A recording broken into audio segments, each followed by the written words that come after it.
So we are continuing our project of interviewing founding families, and with me today is Francie Orthmeyer. And you joined the parish in July of '83. And how did you find out about the parish? Because Mac was pastor at St. Mary's Marion, which is my home parish, or was my home parish. And I had talked to him, and he talked about this parish. And since we were still looking for a place, we decided to come here. Who is we? My sister and I, Susan Orthmeyer. All right. Was your residence within the boundaries of the new parish or not? Probably not, but when we moved to where we were, which was, I can't even remember the name of the apartments. It was up the corner of Schrock and Cleveland Avenue. The apartments that were there, that was where we first. Okay. We went to St. Paul's, and they told us, no, you're part of St. Elizabeth's. We went to St. Elizabeth's, and they told us we were part of St. Paul's. So we decided that gave us privilege to go wherever we wanted to. And you found out from Mac that the parish was starting in July of '83. Right. Did you up in the little yellow church on the corner Lions of Club. Harlem and whatever the other road is? How did you find that, or did you have trouble finding it? Probably got directions from somebody or something, or Google the directions or whatever. It's not hard to find. Yeah, fortunately it was on on the main road. north, north and south and east and west, etc. Oh, and I have fond memories of that little church, because the first Christmas we were in this parish, the high for Christmas Eve was -7. Okay. It was, the windows were frosted, very Christmassy looking. And I was trying to remember the other day whether we had candles in the window, but I don't quite remember. But I remember the windows being frosted. Okay. And my Cadillac wouldn't work; it was too cold. And Sue's Pacer, we would have to start it early. So when we went to midnight mass at communion time, I went out and started her car so that it would run when we got out. And it did start. Yeah, it would start. The problem was that if she drove it too soon, it would stall on her. Oh. So we let it run while we finished Mass, and we talked to everybody, and there was hardly anybody left. We got in the car and went home. Okay. So when you first attended Mass at the Lions Club, the first weekend that the parish had started, did you know anybody?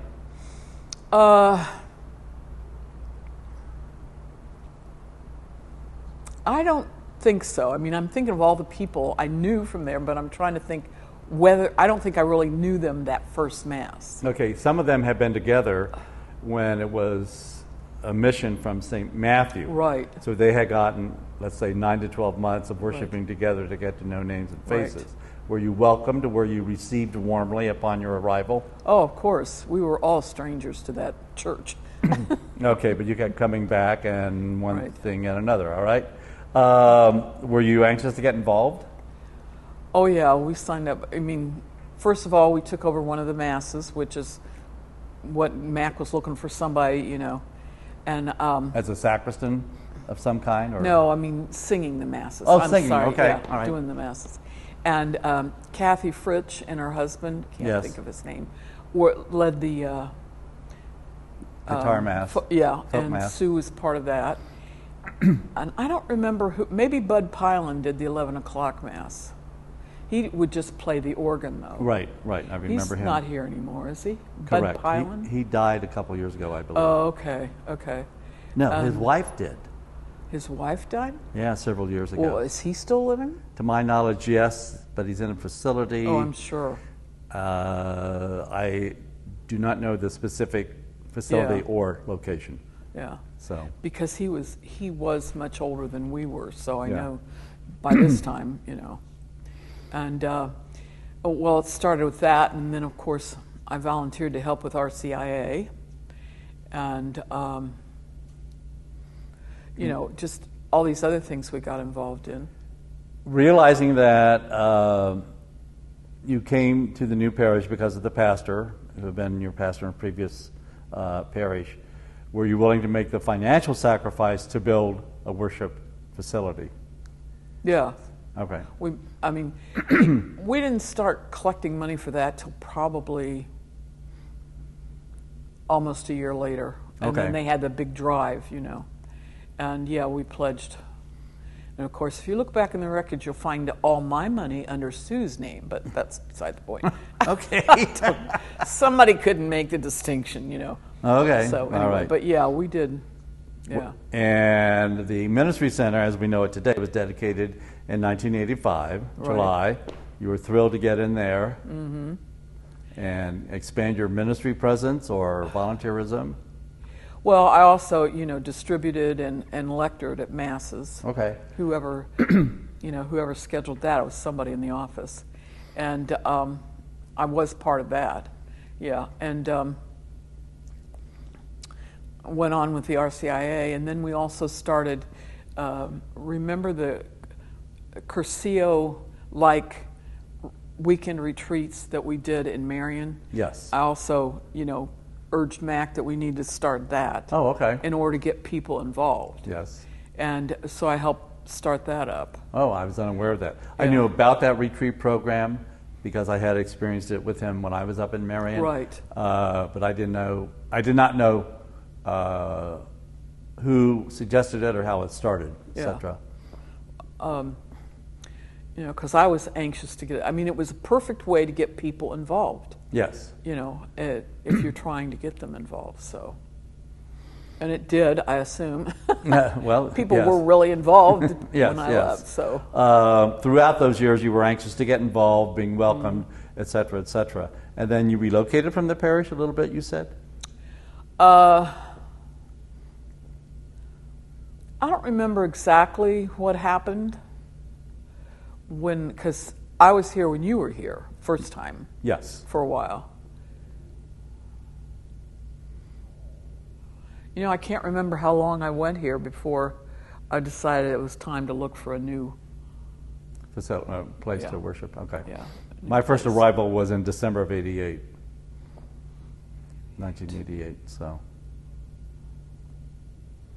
And I know I was here for a couple of years after you. Okay. I remember my first night. It was a Tuesday. There was evening mass. I went upstairs, a small second floor room, etc. And you were doing RCIA. Yeah. Plus, we used to have the those weekend things up there too. Oh, weekend retreats. Yeah. Of course, the big problem was that there's no elevator. Correct. So if you had anybody like the older people, unless they could handle the steps, wouldn't have been able to be part of that. But we tried to think of a place to have, how we could rearrange it so maybe we could have one weekend that people who couldn't handle the steps. Okay. But I don't know that we ever accomplished that. I don't know either. Yeah. I was named pastor in February of '89. There was a retreat weekend scheduled after Easter. We did not get enough people to sign up for it. And so the retreat weekends were no longer done. Yeah. So. Well, it's just, one of the things about those even like Curcio, which that's kind of modeled after. You go so long and you got the people you're going to get. No. So then move on. And that's good basically observation. So. Yeah. Any view of where the parish is today? I think it looks a lot like it was before. It's just more emphasis on kids. Although I'm glad they never decided to have a school. But young families, of course, this is what the area looks like. Yes. And I keep thinking, I wonder what's going to happen when Intel gets here. Well, that's got to be a real $1 million question. Worry. Yeah. We may have an answer by 2030. Yeah. Because it's just going to be inundated. You may have to have another parish here, besides, and then again, depending on the faith of the people who move in. Maybe not. Throughout my ordained ministry, I've spent 10 years, not consecutive, as a hospital chaplain.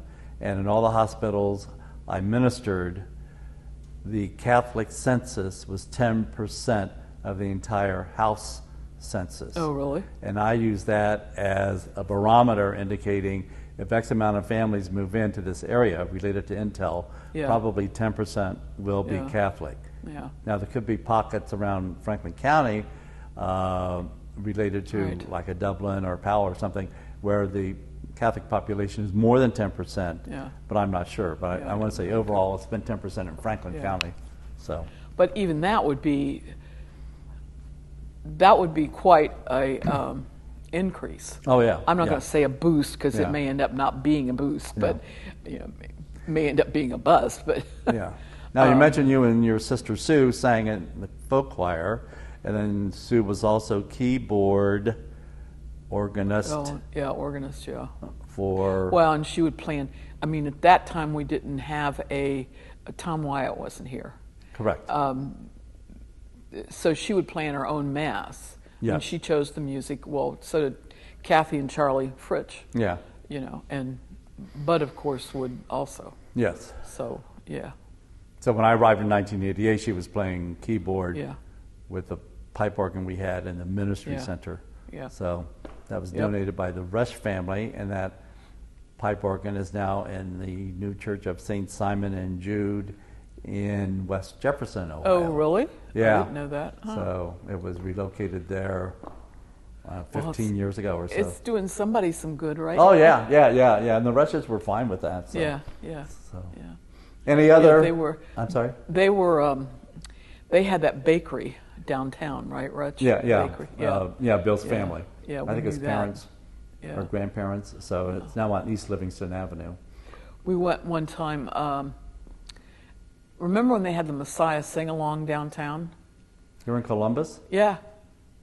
Oh, that's been several years ago.